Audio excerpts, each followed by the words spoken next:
Prince of Thorns. Esse é aquele tipo de livro que você que às vezes quer um anti-herói de verdade, você provavelmente vai achar interessante a ideia desse livro. Jorg Ankrath, quando tinha 10 anos, ele foi jogado numa espinheira brava. E na história do livro, essa roseira é tida como algo extremamente perigoso e por vezes pode até mesmo te matar. E se você não morrer, você vai sofrer muito. Que é o que acontece com Jorg Ankrath. Com 10 anos ele foi jogado nessa roseira, enquanto a sua família fora assassinada brutalmente pelo Conde Renar, que é um homem aí de um reino aí que fica nas imediações. Aí você se engana se você pensa que é um livro sobre vingança, porque ao longo da história você vai vendo que não é bem assim. O Jorg Ankrath, ele é um personagem extremamente complexo e até mesmo volúvel. Por vezes ele não perdoa nem os próprios parceiros, então ele tem um bando ali de maltrapilhos que o acompanham na sua jornada sangrenta. Em teoria, Jorg Ankrath iria focar aí na sua vingança, em destruir o Conde Renar,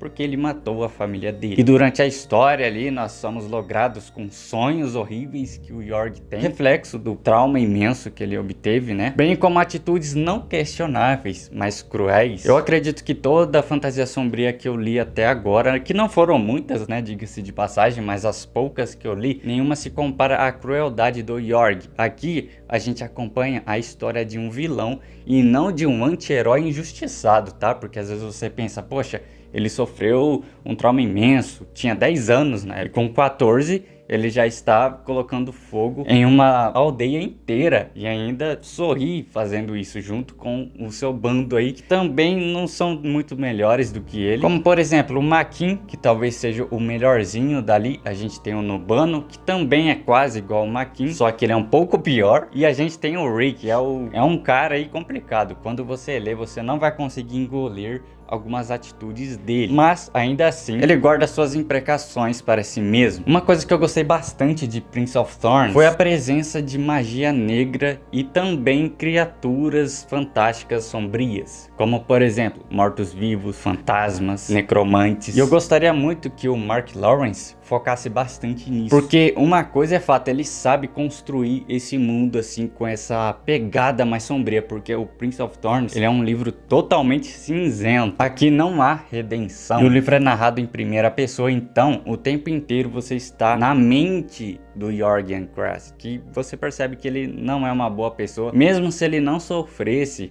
o trauma que sofreu, ele seria exatamente dessa forma. A escrita é bastante sucinta, até demais em alguns momentos, o que faz perder um pouco a imersão, porque às vezes o Jorg Ankrath está em um castelo X, não há detalhes desse castelo, como são os muros, como está o tempo, o chão por essas áreas, e às vezes no próximo parágrafo o Jorg já saiu desse castelo e já está em um outro recinto completamente diferente, e às vezes isso soa extremamente abrupto. Ele só detalha algumas coisas a mais em momentos muito importantes, que aí fica mais interessante a história, na minha opinião. É um pouco difícil de você se afeiçoar aos personagens secundários, porque todo mundo ali é ruim, então você não se importa nem mesmo com o Jorg, porque ele é um vilão que só quer acabar com todo mundo. Lógico que não é vazio dessa forma, tá? A história ela tem muitos pormenores ali, algo muito mais profundo e até mesmo filosófico. Inclusive o Mark Lawrence, ele cita nomes grandiosos aí, como Pitágoras e outros nomes. A escrita ela é bastante sucinta, então ela usa muitos termos rebuscados que resumem imensamente uma conflagração. Ele resume tudo em uma só palavra. É um livro que não enrola, tá? Ele é muito direto ao ponto. E aqui já esteja avisado, você vai acompanhar um protagonista totalmente psicopata, sociopata e niilista. Talvez o único ponto que eu não gostei muito é o fato de Jorg ter 14 anos, só que as atitudes que ele passa a ter durante o livro inteiro faz com que ele pareça ser muito mais velho. Justamente porque todas as atitudes que ele toma durante a história é adulto. Não tem como você ler aquilo ali e falar, não, ele tem 14 anos, ele está fazendo isso. Você não consegue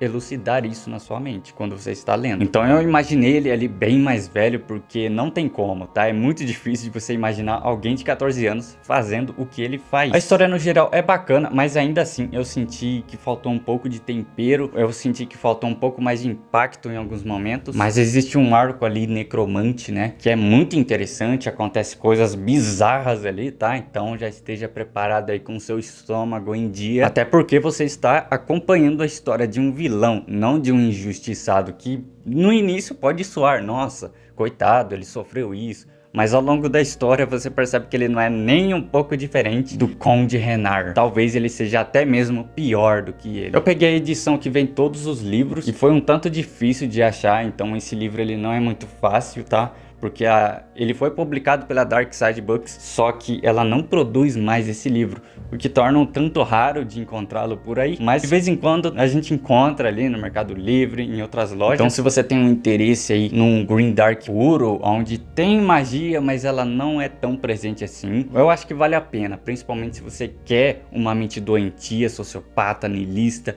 como a do Jorg. Vale muito a pena. Ele é um protagonista muito diferenciado e muito frio, mas isso não soa forçado em nenhum momento. Inclusive esse livro ele é bastante adulto, tá? Porque a linguagem dele é complexa, usa muita filosofia, tá? Por vezes ele vai narrar uma cena de violência através da filosofia. Então não é um livro vazio e tão simples assim de você ler, tá? Pode haver uma certa dificuldades aí para algumas pessoas. Se inscreva no canal e até a próxima.